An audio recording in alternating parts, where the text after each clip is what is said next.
साधना वाजपेयी जी। राधे राधे। राधे राधे महाराज जी, आपके चरणों में प्रणाम।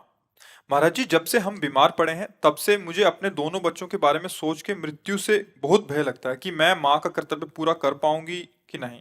वैसे हम भगवान की कृपा से कभी डरे नहीं, बट आज हाँ, बहुत वो डर लग रहा है। सोचना तुम्हारा व्यवहारिक ठीक है।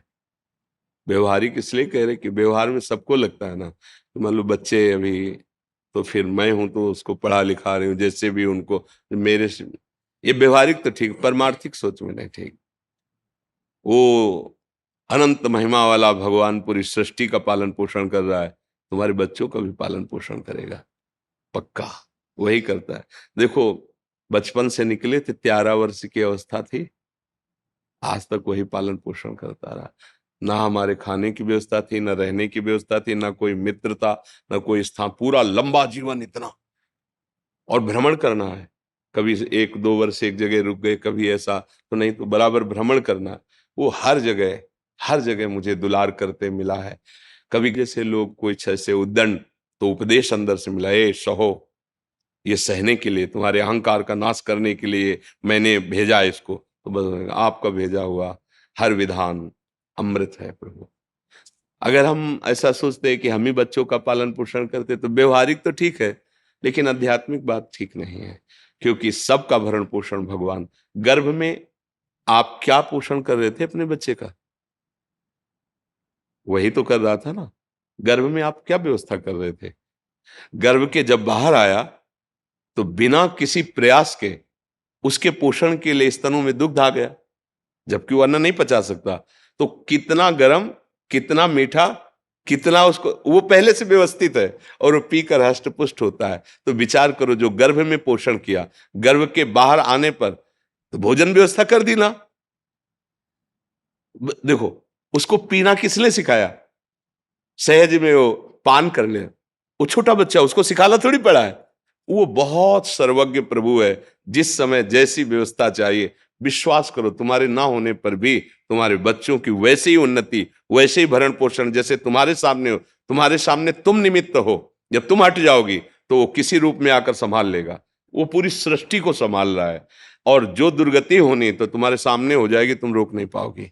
जो सदगति होनी तो तुम चाहे उसके विरोध में खड़ी जाओ, फिर भी उसकी उन्नति हो जाएगी। हम कई बार ये दृष्टांत सुना चुके हैं। एक सोझा जी नाम के गृहस्थ थे, उनका चरित्र है भक्तमाल जी में। वो महाभागवत थे। उनका ब्याह हुआ, पत्नी हुई, एक संतान हुई। जब संतान हुई तो उनको, पत्नी को प्रसव पीड़ा में बहुत कष्ट होता है। उसका रोना चिल्लाना ये सब सुन करके जब प्रसव हो गया, बच्चा कुछ समय का हो गया, तो उनका जीवन में दोबारा मैं गर्भ धारण करने की चेष्टा नहीं करूंगा, क्योंकि बहुत कष्ट होता है। और अब मैं ऐसे संसार से विरक्त भाव में भजन करना चाहता हूं। अब नहीं। पत्नी से प्रार्थना की कि तुम्हारा पाणी ग्रहण किया है, इसलिए तुमसे हम अनुमति मांगते हैं, या हमारे साथ चलो। अगर आप, तो घर में सब सुख सामग्री है, बच्चा है, आप पालन पोषण करो, पर मैं विरक्त होकर आज से भगवान का भजन करूंगा। यदि आप कहती हो कि पाणी ग्रहण किया तो हमारे हाथ में हाथ मिलाओ, चलो, जैसे मैं रहूंगा वैसे रहना होगा, पर साथ में कुछ नहीं, कोई नहीं, और भजन करना होगा। तो उन्होंने कहा, मैं आपके बिना तो रह ही नहीं सकती, आपके साथ चलूंगी। तो चली।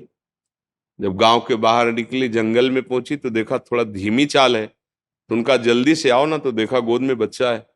तो पलट उनका कहा था कि हमारे साथ अन्य कोई नहीं चलेगा, सिर्फ आपकी अनुमति है, आप बच्चा ले। तो बोले, नवजात शिशु, इसको कहाँ छोड़े, इसको कौन पालन पोषण करेगा? तो उन्होंने कहा, सब जीव जंतुओं का पालन पोषण करता है, वही भगवान करेगा। या तो वापस हो जाओ, या बच्चा यहीं छोड़ दो। वो कैसे छोड़, उनका भगवान का भरोसा, छोड़ यहीं बच्चा या वापस जा। वो महाभागवत थे, पर पत्नी अपने पति को भगवान मानती थी। छोड़ दिया बच्चा वहां। 12 वर्ष तक भजन साधन, एकांत तीर्थों में भ्रमण। जब उन्होंने अपनी पत्नी की तरफ देखा तो उसको एकांत में बार बार क्या हुआ होगा मेरे बच्चे का। तो उनका, चलो, आज तुम्हारे अंदर जो बार बार एक प्रश्न रहता है उसका उत्तर दिला देते हैं। अपने गांव में आए, बाहर बैठ गए। तो 12 वर्ष में दाढ़ी बाल ऐसे तो कोई पहचान नहीं। तो उन्होंने पूछा कि यहाँ तुम्हारे गांव में एक सोजा जी थे, सुना वो संत बन गए, तो उनके कोई संतान थी, क्या हुआ आपको पता है? तो उनका, अरे भाई, उनके भाग्य क्या कहने, सोझा जी को जब जाते हुए सुना तो यहाँ का जो राजा था वो बड़ी श्रद्धा रखता था, तो उसने घुड़सवार दौड़ाए। सोझा जी तो मिले नहीं, लेकिन उनका लड़का मिल गया जंगल में, उसको उन्होंने रख लिया। उनके कोई लड़का नहीं था, तो अब युवराज पद पर वो है। बोले अच्छा अच्छा अच्छा, और वापस हो गए। पत्नी इसका देखा, घर में रहते तो हम गरीब किसान थे, लड़के को क्या बना पाते, लेकिन भगवान के हुए तो क्या बना, युवराज, और आगे चलकर वही राजा बनेगा। आप चिंता मत कर, चुपचाप भजन कर। ना कोई जंगली पशु पक्षी खा पाया बच्चे को, ना कोई हानि पहुंची, और अरे सर्व रक्षक भगवान, भरोसा भगवान का। तो तुम माँ हो, तुम्हारा सोचना ऐसा ठीक ही है, पर वो मोह के कारण। भगवान विश्व के माता पिता, तुमेव माता च पिता तुम, वो विश्व का पोषण कर रहे हैं। देखो पशु पक्षियों का, कितने सुंदर सुंदर पक्षी, और जंगल में रहते हैं, हष्ट पुष्ट रहते हैं, कोई उनकी दवा करने वाला नहीं। रहीमन बहु भेषज करत, ब्याज न छाणत साथ, खग मृग बसत अरोग, हरि अनाथ के नाथ। उनकी कौन दवा करता है, कौन भोजन, सब हष्ट पुष्ट स्वस्थ। भगवान पूरे विश्व का भरण पोषण करते हैं, आपकी संतान का भी भरण पोषण करेंगे। इस बात से डरो मत, भजन परायण रहो। जब तक श्वास है तब तक उनकी सेवा करते रहो, नहीं तुम्हारी जहां तक सेवा संपूर्ण भगवान के चरणों में समर्पित कर दो। प्रभु अब आप देखना, हम तो आपके विधान के अनुसार जा रहे हैं, लेकिन ये जो सेवा है आप संभालना, भगवान संभाल लेंगे।